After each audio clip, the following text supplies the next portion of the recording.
Well, One Piece is about to hit chapter 1000 next month, and I have a lot of spare time on my hands. Maybe it's time I actually got around to reading it. Okay, One Piece is really good, and I have a lot of things to say about it, so now that I'm caught up, I should start working on a script for a full video on it. It'll be a great way to organize my thoughts about it, and I already know exactly what I want to focus the video on.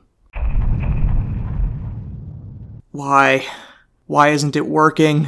What am I doing wrong? One Piece, help me out here. I want to make a video about you, but you're making it so difficult. At this point, I'm not even sure I can turn this into a finished project anymore. It's already eaten up so much of my time, and I have almost nothing to show for it. Maybe I should just scrap the video and move on to something else. It's a shame, but I just can't see how I can make a satisfyingly comprehensive video about One Piece. Wait, I think I know how to salvage the One Piece video.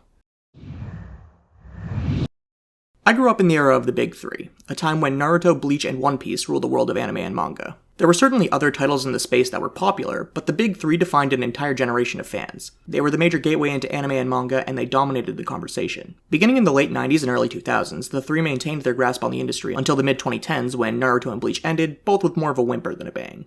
The three share some common characteristics, the most important of which is the massive time investment needed to keep up, leading many people to devote themselves to one and ignore the others. And of the three, the one I sold my soul to was Naruto.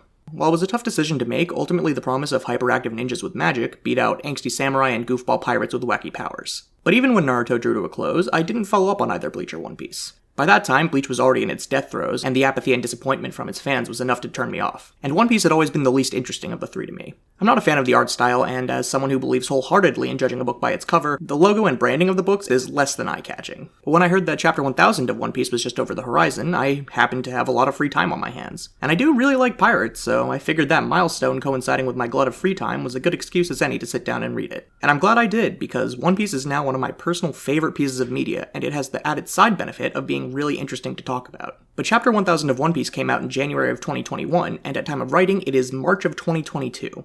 So if I like One Piece so much, and I have plenty to say about it, why did it take me so long to make a video about it? Well, I started making a video about One Piece almost a year ago, but it just hit dead end after dead end, to the point where I eventually had to give up on it. It came down to several major issues that meant I would have to compromise on either the video's quality, the script's quality, or my sanity. But a few days ago, while grieving the loss of months of work on a broken project that still had aspects I was very happy with, a friend gifted a relatively simple solution to me. Split the massively bloated but inadequately comprehensive single video into a mini-series of much shorter interconnected videos. So for the next long while, I'll be intermittently posting short videos about One Piece, roughly chronicling the entire series and talking about the successes and failures of individual elements of One Piece as well as how it's evolved over time. Due to the nature of making an extended series of videos about one topic, it'll be slightly more like a review than most of my work, but I'll still be centering each video around a specific aspect that highlights my thoughts on each story segment I cover. With the preamble out of the way, the next video of this miniseries will cover the basic history of One Piece and its author, as well as how the story itself is structured.